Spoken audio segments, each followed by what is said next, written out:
sa jälle mind üle kuulata, ütlesid, et olen väga arusaamatu ja panid diagnoosi.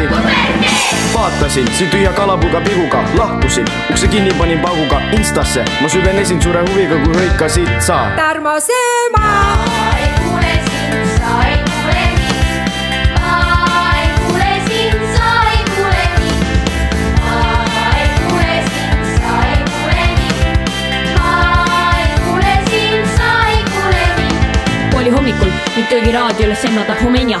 Oma loomingut seal esitab revimoodis lahti ja klapib kiirelt kõrva. Enne veel kui aju võtab kooli poole torman klassis.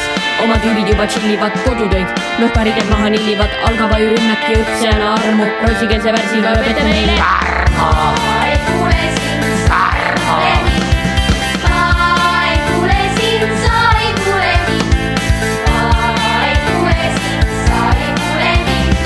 Ma ei kuule sind, sa ei kuule mind. Ühe reedel, kui kohe tulin üsna varakult, ootas su kiri mind juba laua pealt. Täna juua neile olemusi, telli endale ja vendadele sushi. Raha, mille jätsid laua nurgale, panin enda jaksmokoja kõrvale. Mõtlesin, mida teha süüa postile tää kiiri juukoer. Õnneks leidsin kapis koera kõõbuskeid külmkapist. Leidsin hapukoore pakendi, matchisin need kokku ja korraks jääb külma. Nüüd kutsun vennad sööma ja tõmban ise linna. Ma hüüan Kermo. Noh, Ma hüüan Üllar. jaa, Kermo Üllar degusteerima. olgu. Ma ei kuule sind, sa ei kuule mind. Ma ei kuule sind, sa ei kuule mind. Ma ei kuule sind, sa ei kuule mind.